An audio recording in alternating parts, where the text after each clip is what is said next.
Welcome to tonight's episode of Paranormal Chat with Jen. I will be speaking with Mike Flickner of SIGH, Southern Indiana Paranormal. In just one moment, we'll be right with him.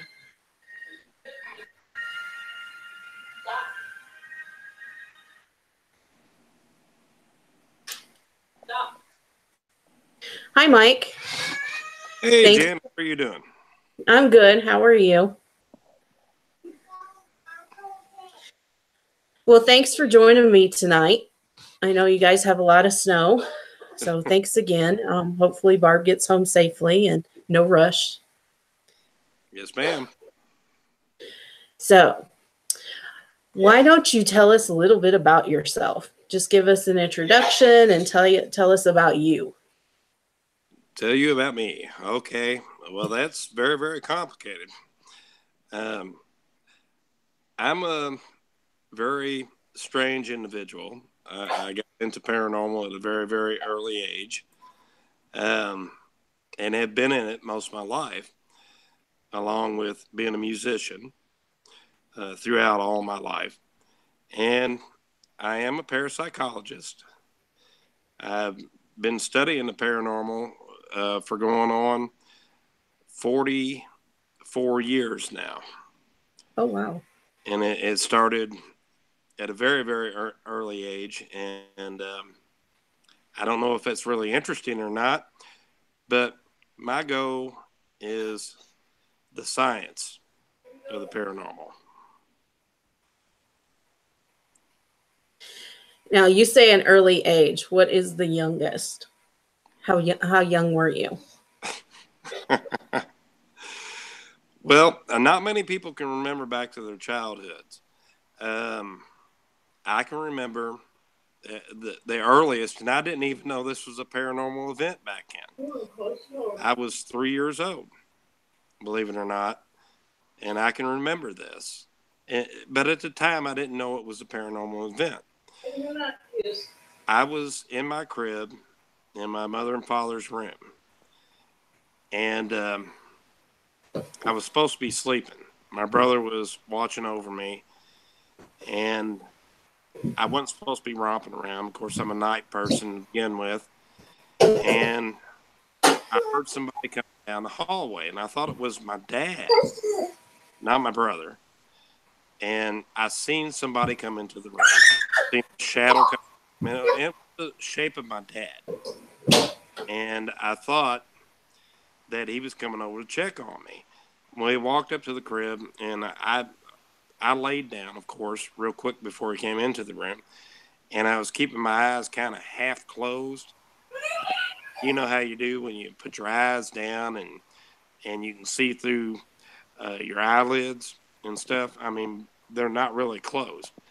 And this person leaned over the crib and was looking at me, and then they disappeared. But being that young, I didn't really even know that was paranormal at the time. But I do remember him vanishing before my eyes, and I didn't know until much later on in my life that this possibly could have been a spirit that came in, was looking over me, and just took off. That's the very earliest experience that I ever had. Wow. My daughter my 10-year-old daughter, she started experiencing things around 3 too. And she can still tell you about them. That's cool. Yeah. And she'll tell you about the scary Spider-Man that she calls him, and other things that happen. And my earliest was like 5 or 6, and I saw an elemental spirit myself. That's cool. Yeah, and then I blame Scooby-Doo for getting me into this, because I like Scooby-Doo. So I just, Oh, me too. Scooby-Doo had a big influence on me. Oh, yeah. A lot of them did. Shaggy was my favorite. I love some Scooby. He's mine. I told Ariana we would go to Kings Island so I could get me a new Scooby-Doo stuffed animal. Yeah, well, Scooby's cool. There is no cooler. And let's see. So was that the defining moment that when you grew up, would you say that was the defining moment that you knew the paranormal existed, when you grew up and realized what it was? No, Or is there... the defining moment in my life was around 7 years of age. And back in those days, my parents liked to watch Fright Night, which was on 3 channel days. And they watched old shows, which that's all Fright Night had on there.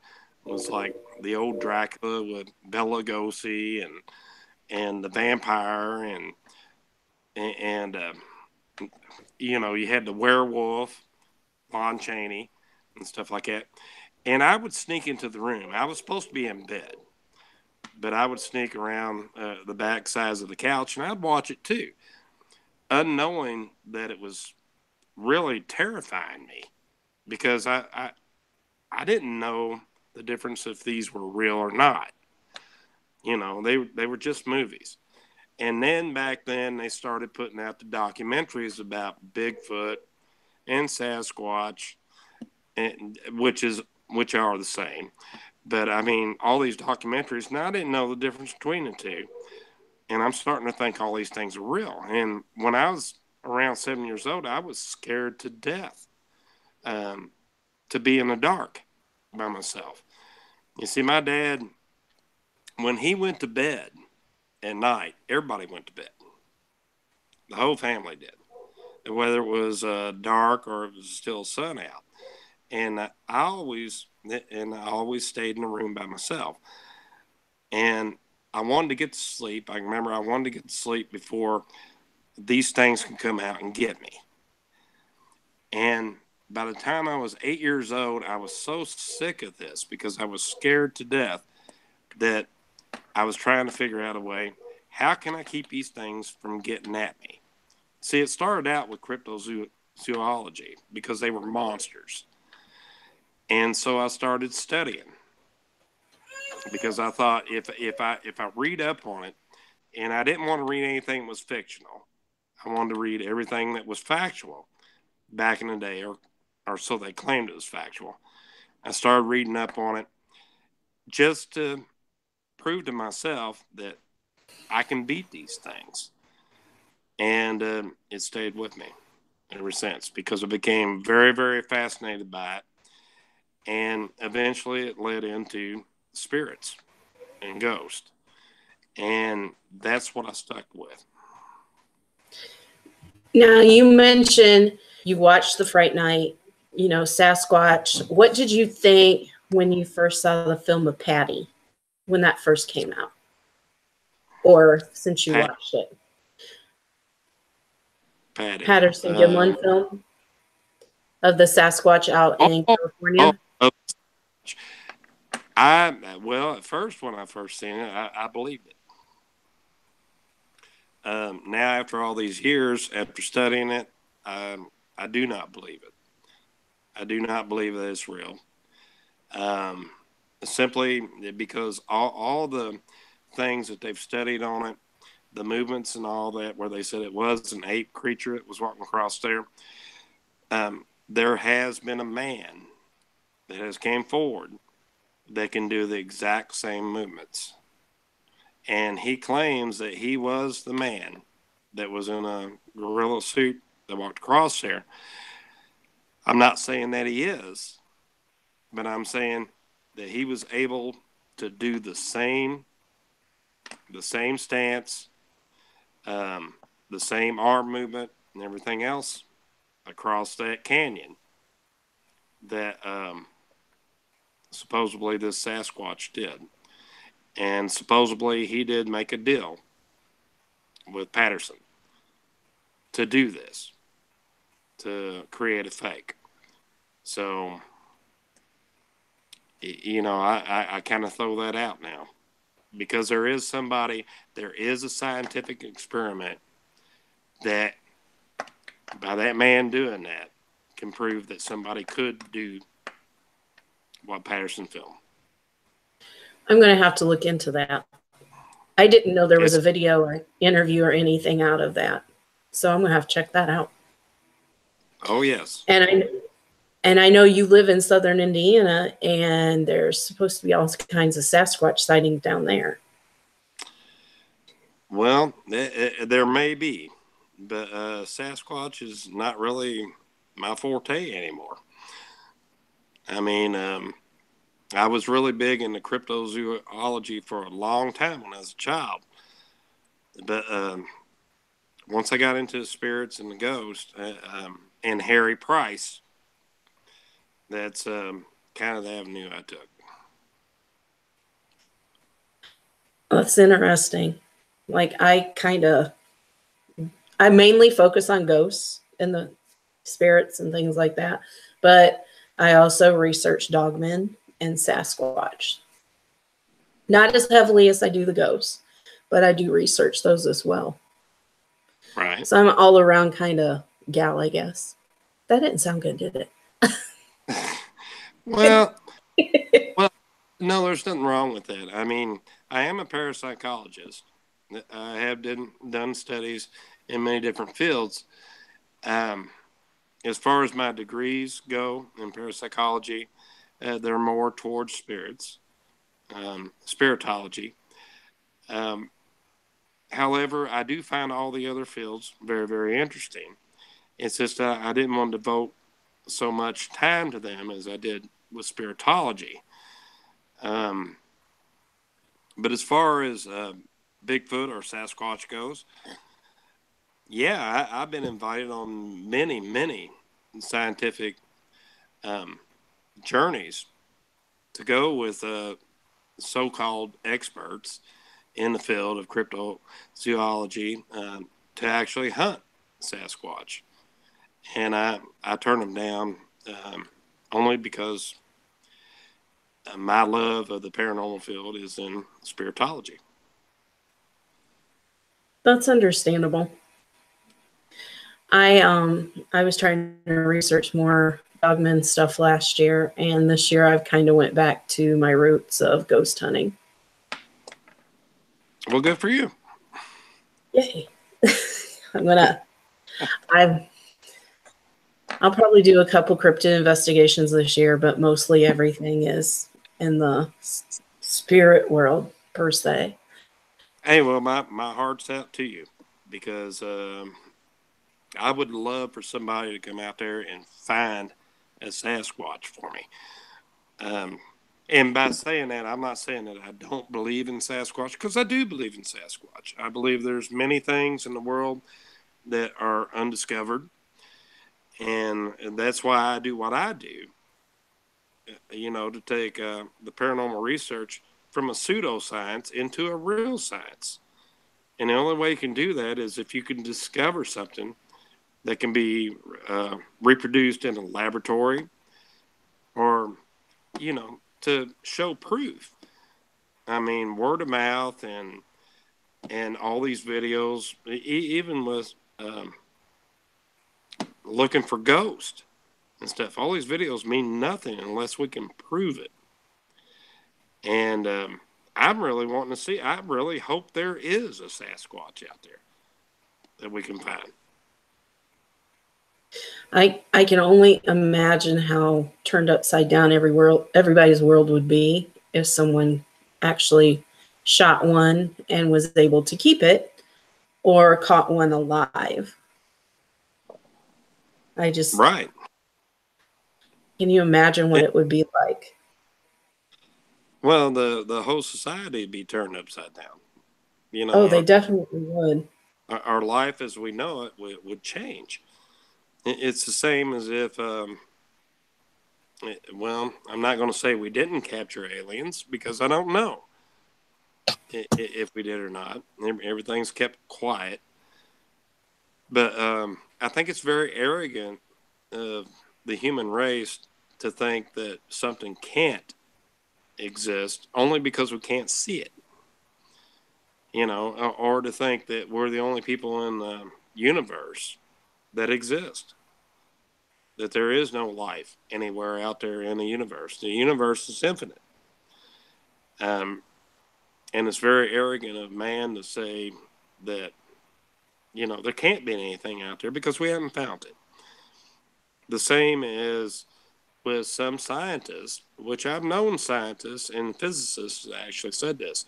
If you can't see it, can't touch it, can't smell it, it doesn't exist. That's not true. And that goes against the laws of physics. You can't see bacteria, can't see germs, but they do exist. And we know this proof positive. So why, since all these years that we can't find Sasquatch, why all of a sudden does he not exist? Maybe it's advanced race. Maybe he's an alien. That's been a theory too, is that Sasquatch are aliens. And that may be. I don't know, but I agree with you that we can't be the only ones out there. You don't know. There's so many galaxies and universes and unexplored places that we can't be alone.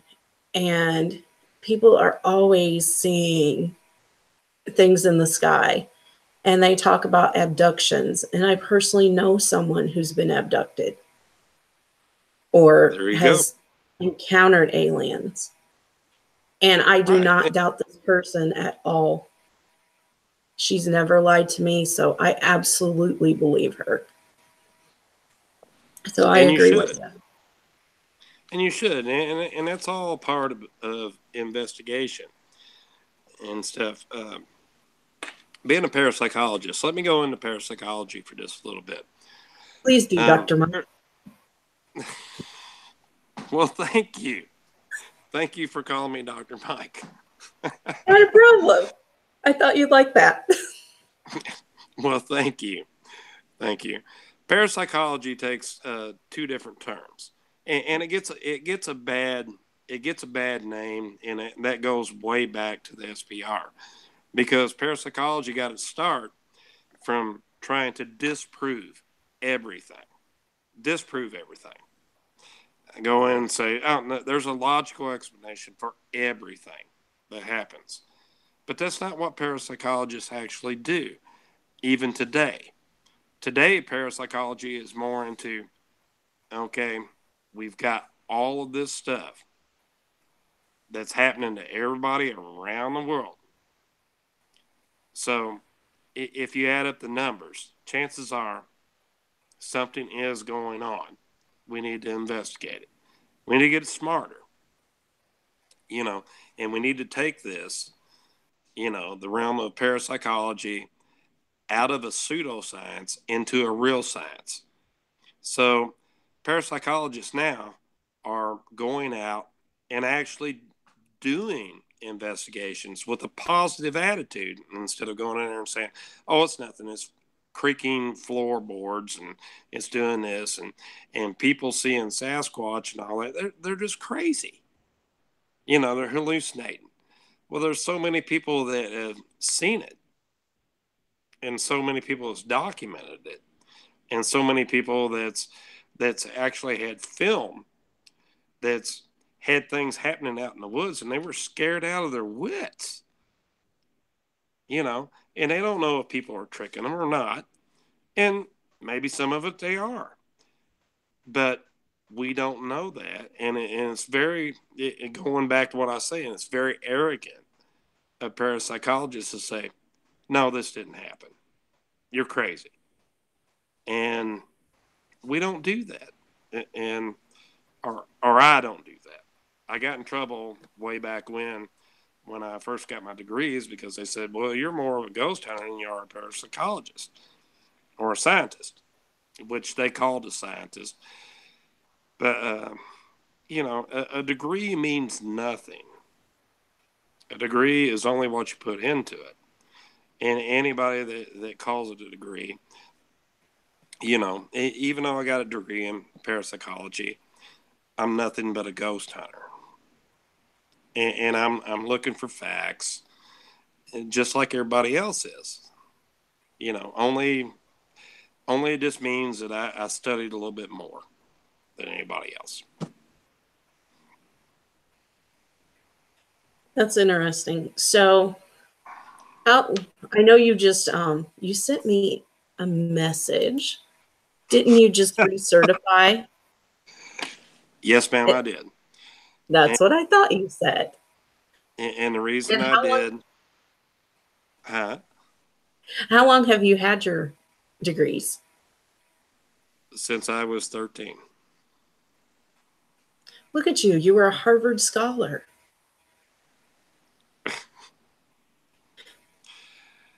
I, I've been at it for a very, very long time. The only reason I recertified is because I had a lot of people beating up on me about it. Back when I first started getting my degrees, they didn't give you a diploma. They didn't give you any paperwork. All they did was give you a letter that you succeeded this, etc.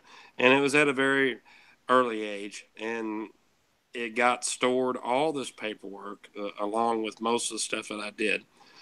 And when I was a child, my mom would store away in places, and it got lost. Of course, I was very, very angry with my mother, and I couldn't prove it. So I thought, okay, well, I'll go out there and recertify and do it again. So, yes, I am certified with the SPR, the Society for Psychical Research in London, England, and which I first got my degrees with the ASPR, the American Society for Psychical Research, and which they're defunct now. But I wanted to recertify to show people that I do know what I'm talking about. I know some people have doubts and they want, and like we talked about, people want to see that on paper. So they are reassured, I guess is the word I'm looking for, that you Right. actually do know what you're doing and that you've taken the classes in it. But then again, just some of these people out here get their degree, their certification in that, and then others get it in demonology. And as with that, just because you get your certificate and say demonology, it doesn't really mean that you know what you're doing when you encounter something like that. You You're have to have experience to go along with that. You can have and all the paperwork in the world you want, but if you don't have that experience and encounter something that you don't know how to handle, then that paper is not going to do a thing for you. You're not going to be and able you're to wave exact. it in front of it You and are say, I've got my paper, back off. That's not going to work. Yeah, you're exactly right. The paperwork, diplomas, you can have all diplomas in the world, all degrees in the world. It doesn't mean diddly when it comes to any of this field. Demonology, any of it. Parapsychology, it doesn't mean anything. It's just a piece of paper. And the piece of paper, like in my case, the only reason I did the piece of paper was to get everybody off my back. Everybody's saying, well, you got this, you got degrees and all that, but it doesn't prove anything because you can't prove any in paperwork. Okay, well, I'll give you a piece of paper. That still doesn't mean anything. You know, all I'm saying is that I go out and do what I do, and I've done it for going on, well, actually going on 45 years now. You know that I do what I do. You either trust me or you don't. And I've done a lot of things in those years. We could go a whole nother direction with that, but we won't. Because I imagine you can be kind of ornery if it comes down to it. Well, no, actually, I'm not, Jen. I'm pretty much a straightforward person. You can ask me anything about the paranormal and stuff, and I'll give you the answers. I like that. Or at least your opinion, right? At least my opinion, exactly, because everybody has opinions. There is no experts in the field. I never claimed to be an expert. There is no kings or queens. I do want to put that out there. There is no kings or queens of paranormal. There is no wizards. There is no masters of paranormal. We all learn from each other. I completely agree with that. And the more I investigate, the more I realize I don't know I don't know. It could change from day, not that I don't know, but it changes so much. It's a learning process every day with this. And you're exactly right. You're exactly right. And that's just the way the science goes. And I keep calling it science, even though it's a pseudoscience. But that is the smart direction to go in. And Jen, if I could I please take a small break? Yes, sir, you can. I'll be right back in about 30 seconds. 2 shakes of a lamb's tail. All right. Thank you.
Hello, I'm back.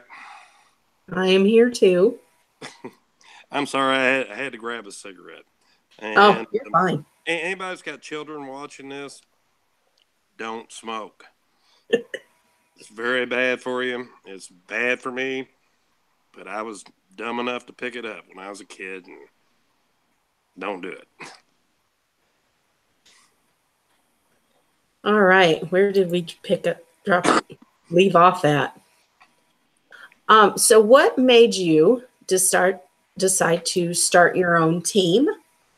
And then you have a production company that you make YouTube videos for of your investigations and such. Okay, well, the team came about in 2000 when I done did the music thing most of my life. I'm a musician. I play 5 different instruments, and I had a recording studio, which was very successful. We had 2 hits in the United States, 2 number 1 hits, and then after 911, that kind of went south. Nobody wanted to record anymore, and the only thing that I had going for me, which I really loved, was music and the paranormal. And I decided to get away from the music scene and go into the paranormal and further my research. And at this time, it was still me. It was just me doing investigations and such. SIGH, the original meaning of SIGH, is the Southern Indiana Ghost Hunter, which I went by that synonym for quite a while. And it was relatively unknown. But in 2000, I thought, I got to get a team. I got a good team. You know, I can't just keep going off on my own and doing these things. And we need to document these things. And so that's where SIGH came into the picture. There's been many, many different versions of SIGH. The version of SIGH that you see now with Barb Wyatt and Debbie Jansen, Amber Royalty, and Gabe Wyatt is 6 years old.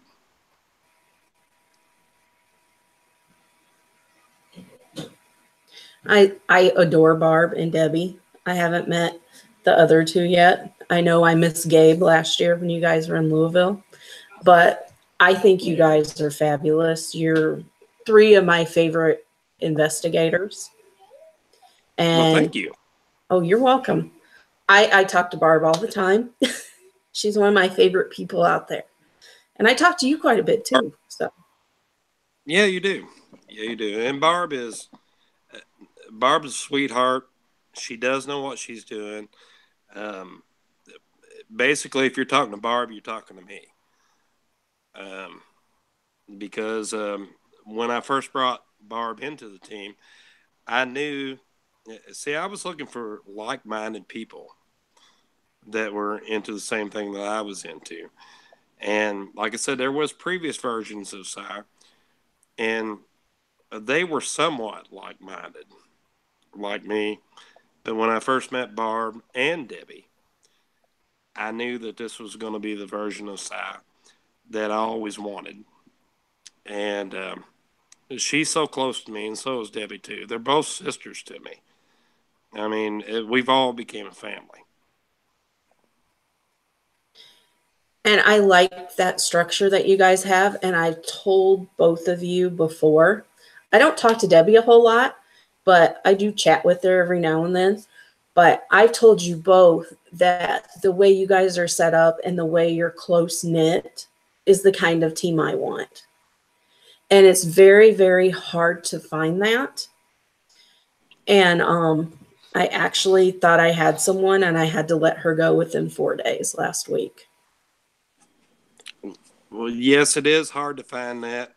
I've been very lucky and very blessed with the team that I got. Amber, we brought her in a team. She's got my back, 100%. And of course, all of them's got my back, and including Gabe. Gabe's our protector with the team, and by that I mean, well, not saying that he's just a first-degree black belt, which he is, and he watches over us. But the rest of them, and including Gabe, everybody's got each other's backs, and we became a family. And when you become a family, you start studying together, and everybody starts to realize everybody else's moves. And when you go from there, I mean, it just brings the team together, brings it stronger together. To where if you got people that's in it for one reason or another, see, SIGH, all of us in the team agree, we don't want to be famous. We're not looking for fame. We're not looking for money. Everything that SIGH does comes out of our pockets, and it's a lot of money each year. I would say that myself and Barb are out several $1,000s a year just out of pocket doing privates, doing some of the other higher end investigations that pay for play places and stuff like that, only to bring about the videos, the chronicles, Southern Indiana Ghost Hunter Chronicles. And the whole purpose of those is to show people raw investigations. Even though we beef them up, I do that myself. I do all the editing and all that. I beef them up and put some music in the background of them, and we do edit out all the dead space because, as you know, Jenn, paranormal investigations are very boring. At times, there's a long period of time where nothing happens, but you may get something that might be something. And we record that, and I put music in the background to eliminate all the boredom. And we present that to people, not as proof and not as fact, but for people to analyze it and come up with their own ideas about what they think it might be. And we want people to do that. We want people to judge those videos and say, okay, well, this could have been that. This could have been that. And give us feedback on it. Because being parapsychologists, well, I shouldn't say being parapsychologist, even though Barb is working on her degree right now. We want to present stuff, and this is how the science goes with parapsychologists, is you present evidence and stuff, and other teams are supposed to go back and try to produce your evidence. And if you get the same answer, you get the same stuff, then other teams that'll bring it in, and if they get the same stuff, you can take it to a lab, and you can take paranormal research from being a pseudoscience into a real science. And that's what we're all about. We're trying to do the science of paranormal investigation. I agree. I know, and we'll get into this more later, but I know you worked at Waverly, and I had some questions about what was there and about a nurse named Stephanie. I came to you with some names, if you remember. Yes. And I believe you said that you had heard about a Stephanie down there before. So I'm glad to know that other people have gotten this name. And I believe you tagged me in an audio clip you had. It wasn't very long ago. And I heard something completely different in that and told you about it, what I thought it said. Do you remember that as well? Yes, I do. But I like it because, like with the EVPs I caught the 10th at the old jail, you guys need to come up here and investigate the old jail in Warsaw too. Oh, I'd love to. Yeah, you need to come check that out while I'm thinking about it and talking about it. I've got a lot of EVPs from there on the SB7 and just over the SB7. And I would like a second ear on that as well, because maybe what I think isn't what someone else thinks. Exactly. And that's where I'm going to with this. If you remember all the years up at Waverly, a lot of times, and I may have even did this with you, but a lot of times I'd tell people what I thought it said, and wonder what they thought it said. Because, I'm human. I can make mistakes. I can hear things one way and somebody else hear it another way, but I also know that it's human nature for some people to take the lead and say, no, this is exactly what it said. This is fact and everything, when it's not. There's no fact in any of it unless you can get a group of people to agree. That's like in the years I was up there. I could take people in a hallway and tell them to look down the hallway and say, what do you see? Okay, well, people seen shadows. I could take each individual off by themselves and say, well, what was the shape of it? And this was part of my investigating up there, my personal investigating. I was their parapsychologist for 10 years up there. What did you see? Well, somebody'd see a blob. And somebody else say, well, I seen a person. And then somebody else say, well, I seen a child. And somebody else say, I seen a dog. It was always human perception. People seeing things different at the same incident that happened there. which was totally different from what I seen. So you have to take all these concepts together and try to blend them in to come out with what the final result is. The final result is everybody's seen something, but it's human nature to take what you see, and your brain tries to calculate it into something that you're familiar with, when possibly all of us have seen something that we can't even explain what it was. Does that make sense? Makes absolute sense. And it's similar to pareidolia, where, Yes. you see something and you're like how people see Jesus in the bread after it's toasted. It's Yeah. some marks, but your mind just automatically thinks that looks like his face. Or the face on Mars is a good one. Yes. And I agree. Absolutely. Everybody will see the same thing. And I know when I'm looking down a dark hallway, it never really looks like a person. It just looks like a shape, but you Yeah. can see it move. Right.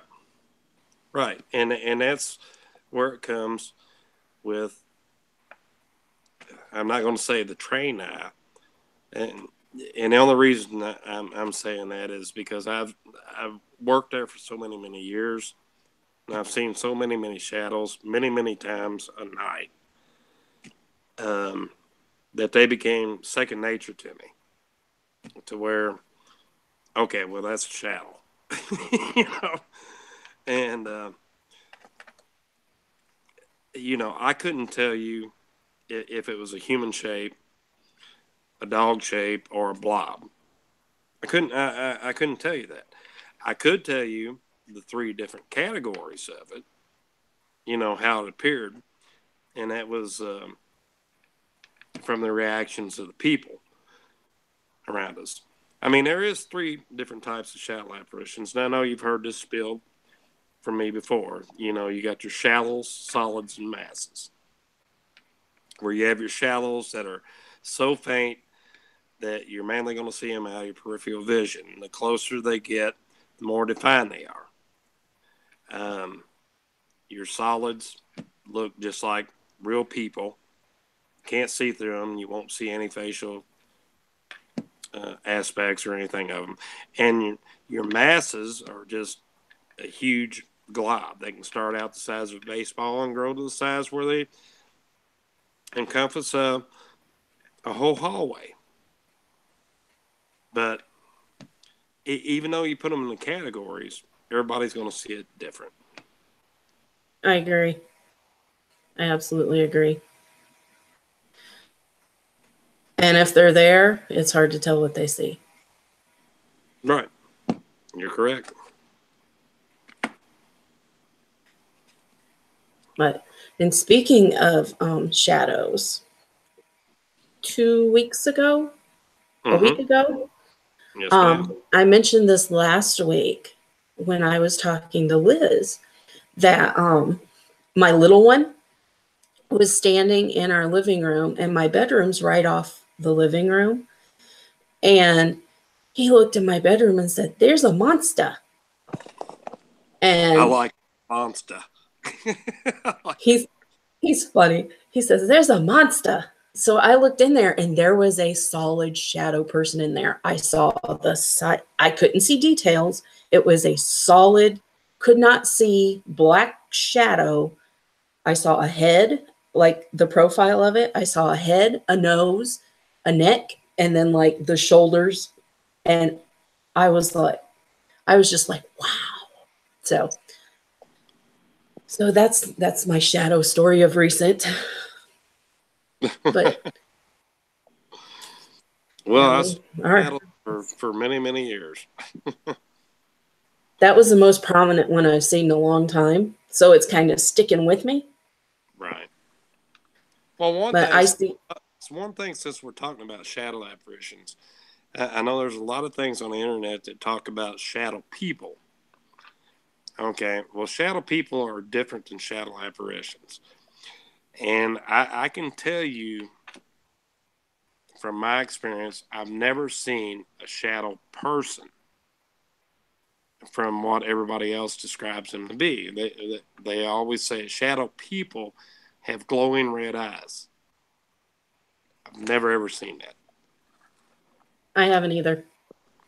And I wonder if it's true, or somebody that just glorified the shadow apparitions, or maybe it's a different apparition all to begin with.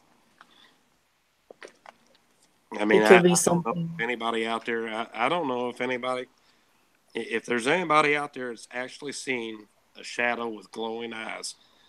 I would like to hear about it, but I've never heard that ever. Yeah, I haven't seen one. I'm not sure I would want to, because That would be cool. anything with I've seen light reflection from I had a Sasquatch cross in front of me, but I didn't see light reflection from their eyes. But Caden has seen like eye shine from a Right. cryptid that's around here. So I would think it would be something. If it's glowing red eyes, it makes me think more of the not ever a spirit and not ever a person. Right. That's what it makes Right. me think of. Well, there's a lot of people out there that believe that shadow apparitions are demonic spirits. Yeah, I've heard that a lot. In my experience, I've never really came across them being demonic in any way. I haven't either. Now watch, the next time I go somewhere I will. But but I haven't either, and I've seen a lot of shadows. And people say they get this really negative feeling, and they can just feel, like you said, the demonic energy coming off of it and the malevolence in it. And I've never experienced that myself. I'm just like, oh, that's a shadow person. Actually, I have a photo I can send you from, it That's might cool. be on my Facebook page, from the prison in Ohio, of a shadow person that looks like it's hunched over and solitary. Yeah, I'd like to see that. That'd be cool. Yes, please send it to me. I'll do that. I know that the shadow apparitions I've ever experienced, um, and even the infamous creeper of Waverly Hills, a lot of people get him wrong too. They don't understand what he's about. I've studied him for many, many years up there, and even to the point where I befriended him. I mean, I could get him to come out as long as he knew everybody was cool that was there with me. You know, that they weren't there to do any harm or anything. You see, the creeper it's not a monster, what everybody thinks that it is. It's more of a golem. He's a protector of the hill. And I used to tell everybody, and I always got a kick out of this too, because he's such a little creature, and I call him a creature. He's a spirit, but he's a shadow apparition, and his job up there is to protect the hill. And if he comes out and if he can scare people off, that's what he's going to do. And I always told people, if he comes toward you, which he will come toward you real quick. He's done it to so many people, and I've seen people scream and run and everything. Well, then he's going to chase you all around the place, because he's going to want you out of there, you know. But if you stand your ground with him and he comes toward you, he'll dissipate, because And see, he's not harmful. oh, go ahead. No, he's not harmful at all. He's doing his job. He's doing his job. It took me many, many years to figure this out, because when I study him, it's like, why is he here? What's he doing? And then from all the time that I spent inside that building, he'd come out. He'd be around corners and stuff like that, but it never bothered me. because he knew I wasn't doing anything wrong. I wasn't hurting the building. I was just up there studying it, you know. But if I have other people with me, he'd come out and be aggressive. It's like, I know what your game is. I know what your game is. And if I could get a gang of people up there with me, and I got to where I could call him out and say, come on, it's okay. It's safe to come out. There's nobody here going to harm you. Nobody here to harm the building. Come forth. And he would come forward. And everybody just freak out. It's like, don't freak out. He's not going to hurt you. And he would perform for him. You know, and I know that sounds like I was doing a circus act, but I really wasn't intending to. But I wanted people to know that he's not what everybody thought he was. And the name, the Creeper, yeah, I coined him as the Creeper. The only reason I did is because he does weird things. You know, he crawls on ceilings, he crawls on walls, and sometimes he appears as certain things that he shouldn't. I mean, he even did that to me one time, tried to freak me out, because I hate snakes. And he appeared as a large snake one time, crawling over a doorway, coming toward us, because he was upset one night. But, you know, he's harmless. The Creeper's harmless up there. I know I got off track there, but I had to put that in about. I didn't want nobody thinking bad about the Creeper up there. You're fine. I know. Last year when I saw you guys at Mid-South, we were going to Waverly that night, and you had told me where to sit and just don't get scared of him, and hopefully he'll come out. And you know, he never did. I was so disappointed. And I told everybody, I said, if he comes, do not freak out. I said, just remain calm. Yeah. And yeah, he never came, I guess. Well, he was probably with you. He was probably okay with you. He was probably okay with you. I think I might have mentioned your name too.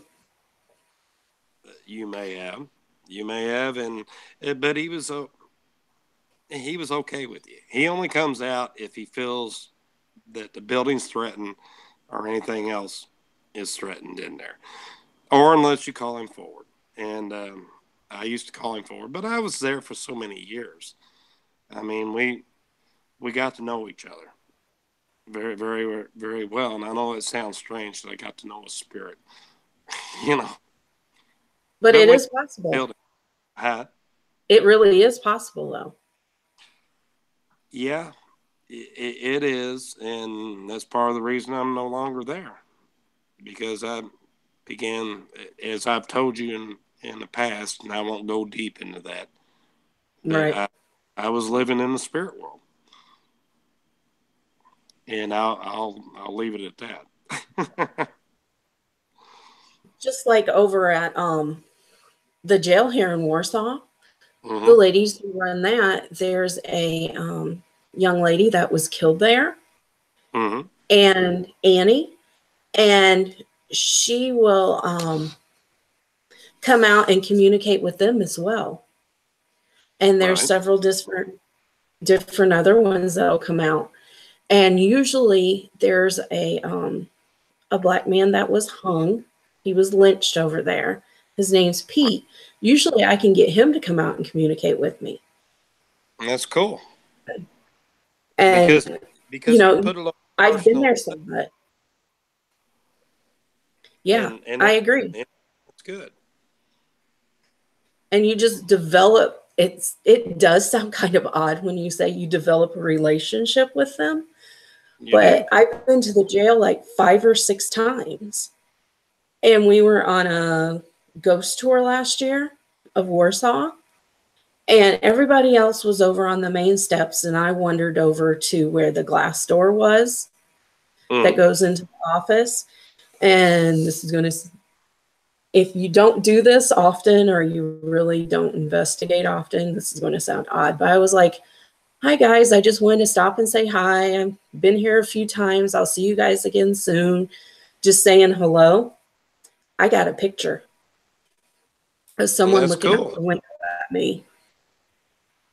Yeah. So, And so you can't, you can do that.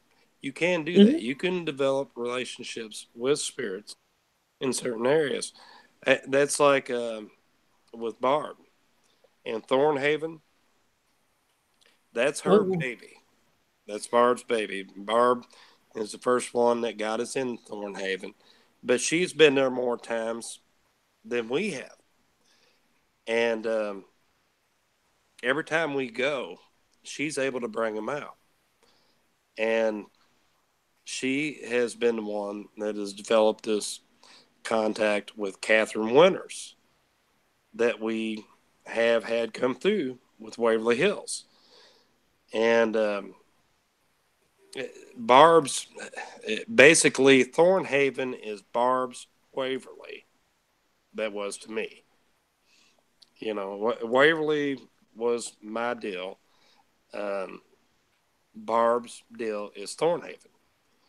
And Thornhaven is every bit as active as Waverly Hills, only on a smaller scale, which means that things happen more rapidly at Thornhaven than they do with Waverly. Waverly, you got all that building where stuff's going on. At Thornhaven, you got a smaller space where the same stuff's going on. So it's going on everywhere at Thornhaven. But yeah, I remember you telling me that the other day. And she said she's going there for her birthday, I believe. oh yeah, yeah, And she's going there. yeah, she said, if you want to come, you can come down with us. I'm going for my birthday. Yeah, the owner Steve, he loves her to death, and he should, because she does a lot for it. I mean, she loves that place, and and with no doubt, it is one of the more active places we ever been. And I believe I mentioned that we're going in September, I think. I did invite you guys if you want to come. If we can, we'll be there with you, Jen. If we can. I mean, it's open to you guys if you're not doing anything. I thought since Barb loves the place and you guys frequent it, come join us. Well, we'll just have to check our dates and everything. We stay pretty booked, but Yeah. if we can, we'll make it. I need to take another short break. Alrighty, I think I do too. Okay. Be back in a second.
I'm back now.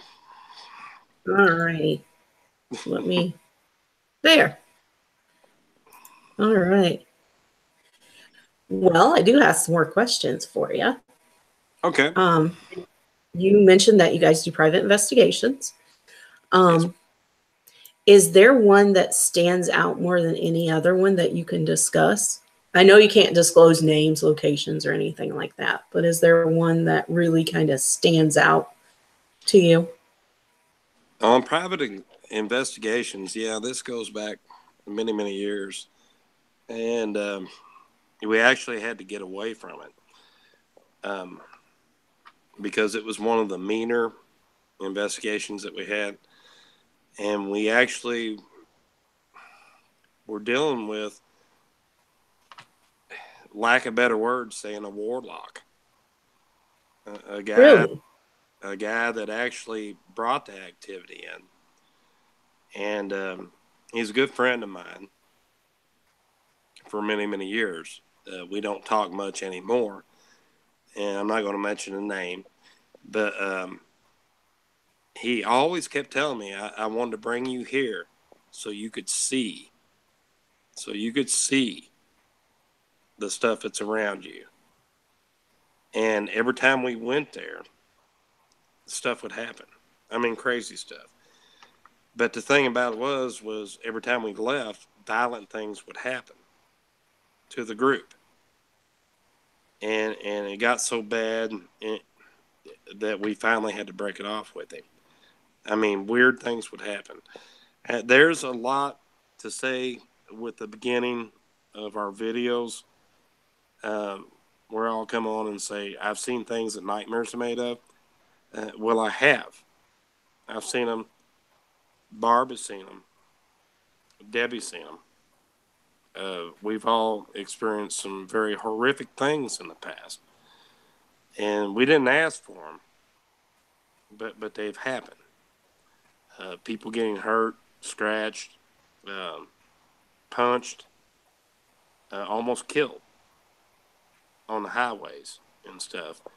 But yes, that was that particular investigation, which we all decided we can't go back to. Does it ever feel like it's calling you to come back? Does that make sense when I ask that? Kind of like a pull? Not so much him, not so much the location, but him. He's always wanting us to come back. And as far as calling you back, I can honestly tell you I'll never get Waverly Hills out of my blood. You know, but I can never step foot on that hill again. And a lot of people don't understand that. If I did, it would probably kill me. And from what you've told me, I can appreciate that and understand it and say, please don't. Yeah, I won't. And a lot of people don't understand that. And until they endure what I endured up there, you won't understand it, because a lot of people are saying, why not? Well, believe me, and you know, Jen, because I've talked to you about this, and until you've been through that type of psychological stuff, because the paranormal plays a real toll on your psychological sense, and you can become lost in it. And you can. And last year, I know there was an investigator that had things happen, and he actually has quit the paranormal now. He no longer investigates. Yeah, because there is a point where you can reach too far. You can seek too far, and it can hurt you. It can harm you. So you need to know when to pull back from it. And that is the reason that I'm no longer up on the hill. I love the place. Don't get me wrong. I love the place. I am addicted to the place. I still feel it today. But I can't go there anymore. Can't go there anymore for my own safety. And believe me, my team won't let me. And it took my team to get me out of that place, because it was killing me. It was physically killing me. I wouldn't have lasted another year up there if they hadn't got me out of there. And I know you've told me that as well. Yeah, it was scary. I just couldn't see it at the time. So don't ever think you can be fooled and and don't think you can't be fooled, that is. And get too deep. I agree. And I'm glad that Barb and Debbie were there for you. I really am. Yeah, bless their hearts. I love them to death. And I guess for people that don't understand this, it's kind of like how do I explain this? Like people who write serial killers, like say you keep writing Charles Manson and he gets in your head, or John Wayne Gacy. I was speaking to someone a couple weeks ago, and as a school project for her college courses, she was a criminal justice major, and she wrote serial killers. And she was checking into how people react to serial killers. And they get so involved with these serial killers, some of them kill themselves from the psychological damage they do to the person. Yes. So. Yeah, they do. And it's the same in the paranormal. Mm-hmm. I mean, it can play on you. It can play on you. You have to be strong enough. The deeper you go into it, you have to be strong enough to know when to shut it off. And I became stronger after I got away from up there. Because when I was up there, and Jenn, the times you see me in the past up there, I was always the guy that was in control. I was in control. But in reality, I was not in control. It was in control of me. I just was blind to see it. They let me think that I was in control. But it was controlling me. And I didn't see it until my health started going down and everything. And I still thought I was in control. So I guess what I'm saying is it doesn't matter how strong you are. You gotta be careful. It's similar to a drug habit. Yes. If that makes sense. It is. The drug controls you, and when you get in so deep, that was controlling you. And I know I saw you on Ghost Adventures, and that's the one that really sticks out. And you were always happy and seemed in control. And everything. Right. So you're famous, so one day I'll get your autograph. I'm not really famous.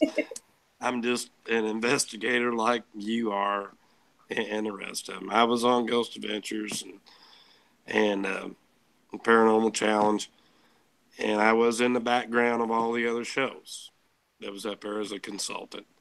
But that's all I was a consultant. And I don't really want people to think that I'm famous, because I'm not famous, really. I mean, I did a lot of things. My name is well known, but I want everybody to realize I'm just an investigator like everybody else. I'm just a paranormal peep that want likewise people that feel the same way about the paranormal as I do. And I can talk to them and say, hey, I found something really cool. You want to see it? And they'll look at it and they can say, hey, I found something really cool. You want to see it? And I can look at it too, and that's where we go. The parapsychologist and parapsychology and everything to the side. Being on TV, everything to the side. Being on TV doesn't even impress me. And when I did those things up at Waverly, with being the Ghost Adventures and stuff, I didn't even want to be on there. But the show wanted me to be on there. Travel Channel said, no, you got to be on there. You got to do this. So I went on there and I put on the act and everything and told them everything, basically what I would tell anybody that came up there. and they liked it. But as far as being a celebrity, it's just not my bag. Not my bag. And my bag is being real with the peeps that are real in the field. I agree. And you were talking about excited over evidence. Sometimes I feel like a little kid. When I find something good, I'm like, oh my God, you have to listen to this.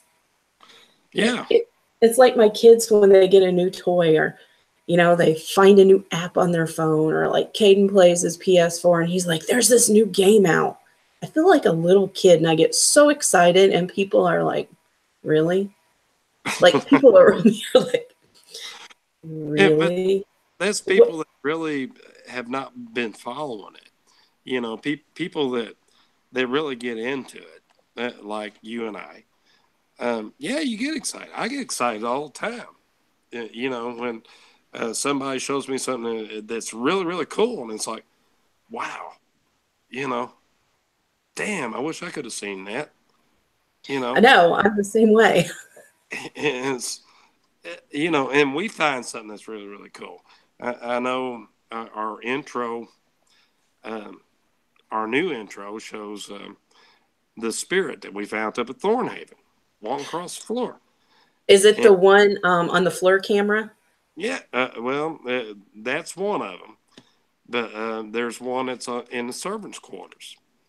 If you go and look it up on our YouTube channel, go to the servants' quarters spirits, and you'll see it. It walks across. It looks like the bottom half of a lady's dress walking across the floor. And this evidence has actually been sent to the SPR. It's been examined by 10 different parapsychologists and scientists that they can't explain it. I know a lot of people say, well, it could be car lights. Well, it's not car lights because it's in the middle of the floor. And you can see it walk across. It's actually been used at the beginning of the Ghost Brothers show that they do. And it's actually been in Ghost Adventures as evidence. And that evidence I keep going back to because and Barb is actually the one that caught it. We got it on a DVR.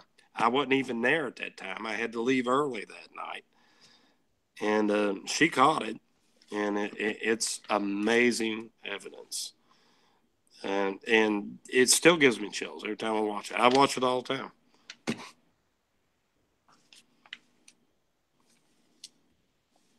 It was noisy, so I muted myself and forgot to unmute. I've watched your videos, and the one that stuck out to me, obviously, is the floor camera footage. That is cool. The one with Amber. I'm not sure who it was. Thing that's coming through the window. Maybe.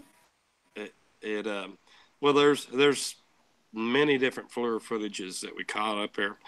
There's one with Amber. She's sitting in an alcove, and there's this thing coming through the window. It looks like a woman. It might be that one.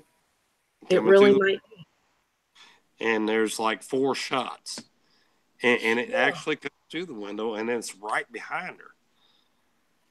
And she's freaking out because she doesn't know what's going on behind her. And the guy that actually captured all our floor footage is Gabe. Gabe is our Barb's son. He does all the floor photography for us. And he is so lucky that he captures all this stuff. He is lucky. And he's amazing with what he does. Yeah, he is good. I need someone that can do all that too. And like I said before, it's hard to find people that are really, really dedicated and into it. and I need a tech person as well.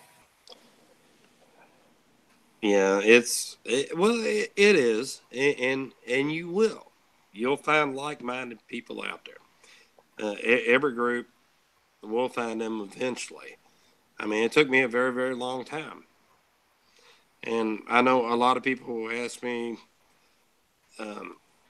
why the majority of the group is female, and the exact answer for that is that females don't run. I've had guys in the group before. They all book on you. As soon as something happens, and I mean, I'm a guy, and I'll sit there and tell you, most guys are, excuse my language, chicken shit. As soon as something happens, they'll take off. They'll run on you. I had one run on me before in a group looking at his own shadow. Really? Yeah. Did you laugh? Because I would have. I laughed, but I was aggravated. We were at the Ohio State Penitentiary, for God's sake, and we're walking down a corridor, and we see these two shadows walking toward us. Well, there's lights behind us, and he's freaking out. And I said, I'm not going to mention his name. I said, dude, that's our shadows. He's like, it's getting closer. It's getting closer. Yeah, because we're walking toward a wall. It's getting closer. It's getting closer. That's funny. And I'm sorry, my phone's losing power. Oh, you're okay. But yeah, he booked on me. Took off run. Screaming run the other way. And that's when I decided, it's like, I'm not going to do that anymore. Because women don't run. And that's true. I've seen that at Waverly Hills many, many times. Women never run screaming. They may scream, but they don't run. I tend to cuss a lot. I drop the F-bomb a lot, or the shit bomb a lot. But you were talking about the creeper and him coming at you as a snake. Oh, that's the one instance I would have took off running. I hate snakes too. Everybody's like, oh, spiders. No. I'm good with spiders, just not snakes. Yeah, me too. I thought, where was I? It was like a rubber strip laying down on the road, and I thought it was a snake, and I was like, no. And then I realized what it was and felt like a dumbass, but, you know, better safe than sorry. That's all I got to say. I understand. I'm glad someone does. I really am. I do have more questions for you. We discussed cryptids and we discussed spirits. Have you seen anything, or do you believe in UFOs, black-eyed children, anything like that? Have you seen any of those? I've never seen a UFO. I do believe in them. I've never seen the black-eyed children. No, I've never seen any of that. But I think basically because the main base of my study is spirits. And that's what's captured me. And I've been so comfortable in this field that's what my main basis of study is. I myself have only seen a UFO once, and it was at Revenant Acres. It just flew overhead and disappeared. Cool. I knew it wasn't a plane because it had no noise. Right. And it was just it looked like a huge, huge ball. And it was just quiet as it could be and just flew over and disappeared. That's my one and only UFO story. Right. That's cool. I know we've talked about Waverly quite a bit, but I do have some questions about there. And I know we talked a lot about things that happened with you there. So as I told you before, I don't want to go into all that. But how did you get involved with Waverly? Just a general question. Well, that happened way back in 2000. Actually, it happened in 2005. We came up on the hill to do an investigation because a lot of people would ask us. This was one of the first, actually the first version of the SIGH team. And they wanted us to do an investigation. When we came in back in, the overnights were very, very different. They're very different than they are now. They just finished a tour with 6 people. That's how many people was on the tour. And they were just building up their name. And we came in, and they knew that we were ghost hunters. We brought our equipment in there. And the owners of Waverly started talking to me, and they wanted to know my credentials and stuff like that. And I told them, I said, well, you know, we're here to study it. We're here to study the hill and see what we can find. And they said, so you're just ghost hunting? I said, no, we're not ghost hunting. We're here to study it. We're here to log in what we find tonight. And so they said, they asked me, they said, are you a scientific team? And I said, yeah. And I told them, I said, that's what I do. And that's what our team does. And so they asked me to hang on. They were looking for somebody to go into the building and tell them exactly what is going on in the building, because they didn't know. And I've seen their early interviews. Yeah, this was 1 week before they had the first ghost show come up there. We were there right before the ghost hunters got there. It was what was it? Scariest Places on Earth. That was it, when their daughter went in. Right. Was that the first one that was up there? That was the first one that came up there before Ghost Hunters. Yeah.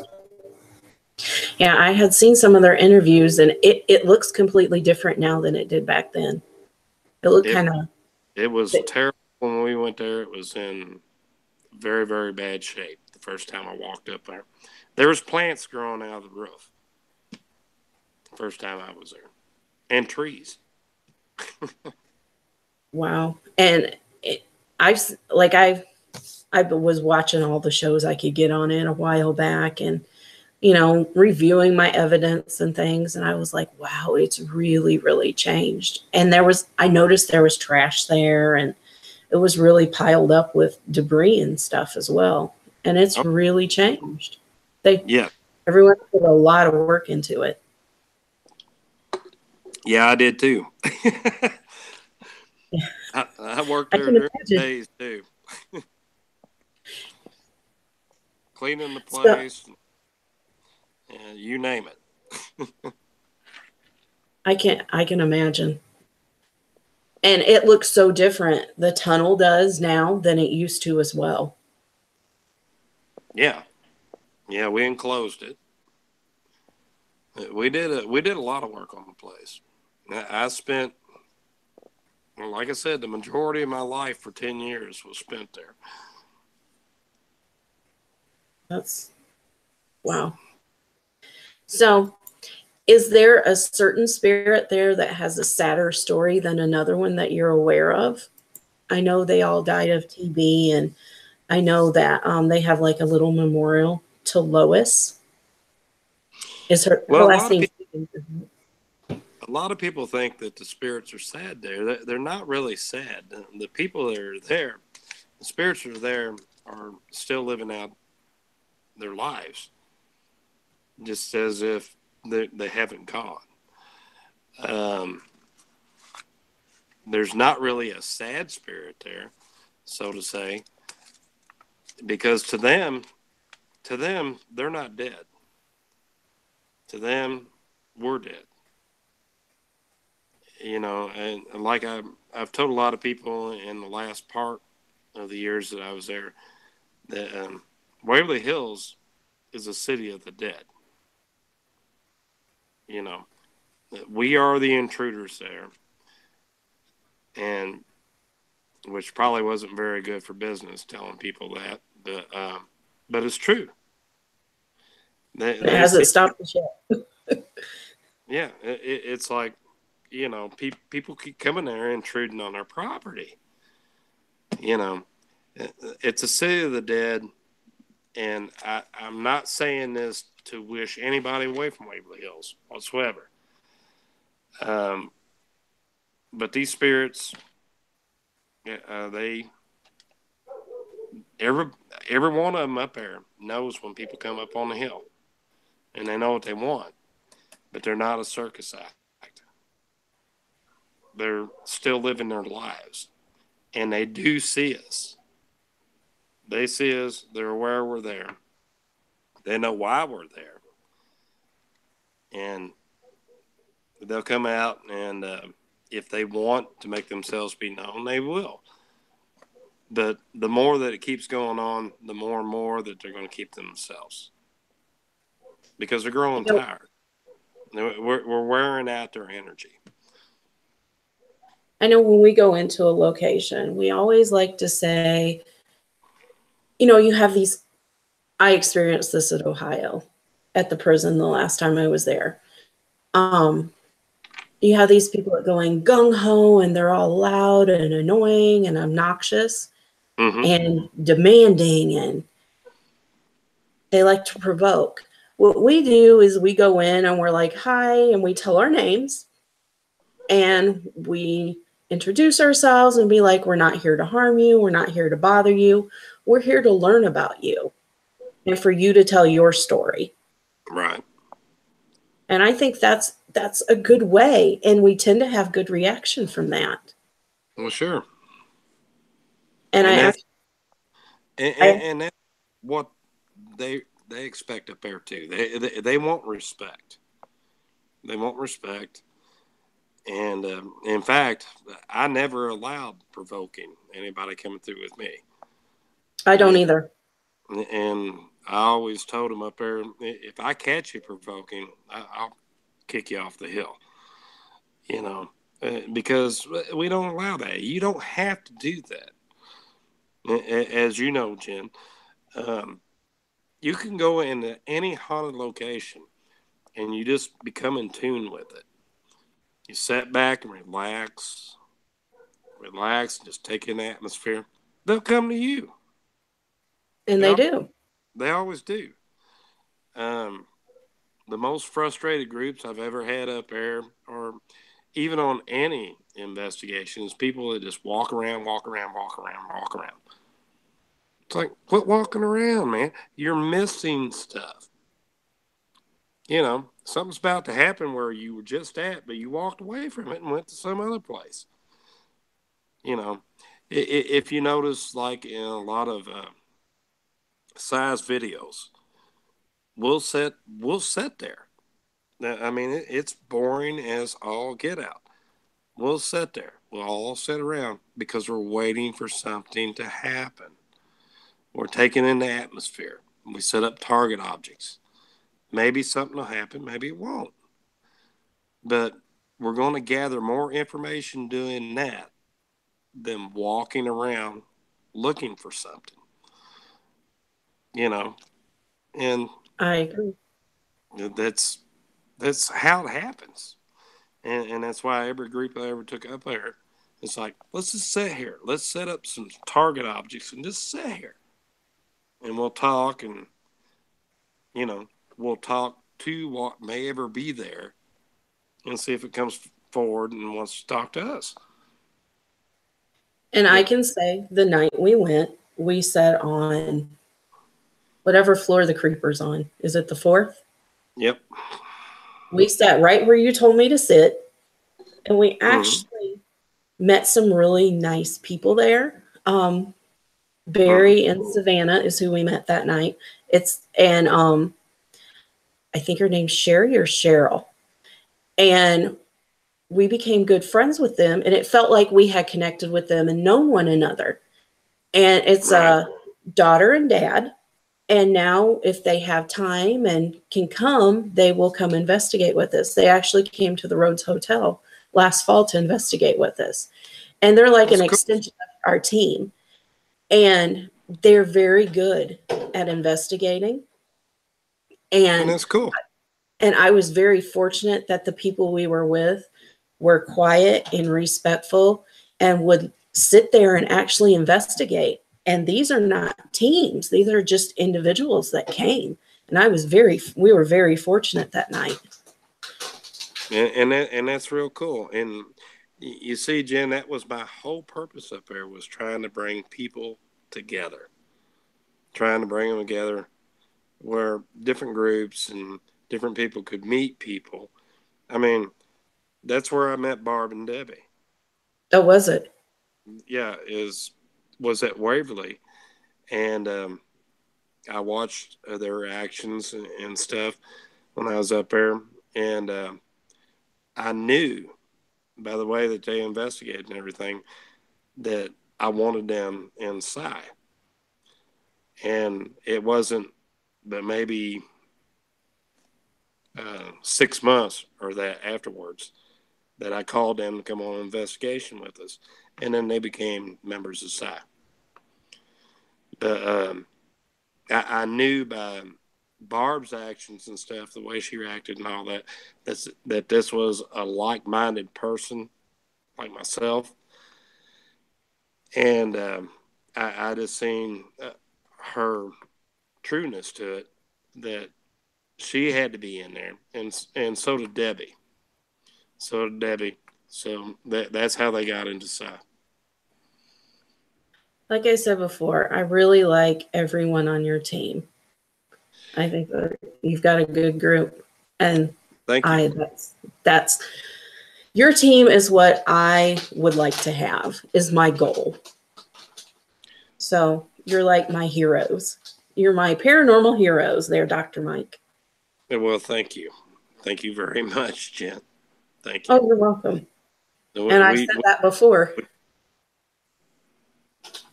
We try. I don't see us as anything special. I just see us as we do what we do and try to help people out. And if we can help them, God bless everybody. But it is getting kind of late, Jen. It is. So, I mean, I have to work tomorrow. I do too. So, we have a joiner in here that's listening in. What's that? My 14-year-old came in. He's like, "Are you still talking?" I said, "Yeah." He's like, "I'm going to come listen." That's cool. So he's eavesdropping. That's cool. Well, I do have to take one more break, and then after that, we'll have to cut it short. Unless you just want to now, it's up to you. That's up to you, Jen. We can go ahead since you've got to work and I've got to work, and maybe you can come back when the weather's not bad, and Barb can come back and Debbie can join us. Sure, it sounds good to me. All righty. If you want to hang on a second, I will just end the broadcast and be right back. All right. Sounds good. Well, thank you everyone for watching tonight. Hopefully Mike and Debbie and Barb will join us again soon. And next week I will have Kevin and Jennifer Malik on. He is a Sasquatch investigator and Jennifer is a demonologist. So look for us next Wednesday at 9 o'clock. Have a good night.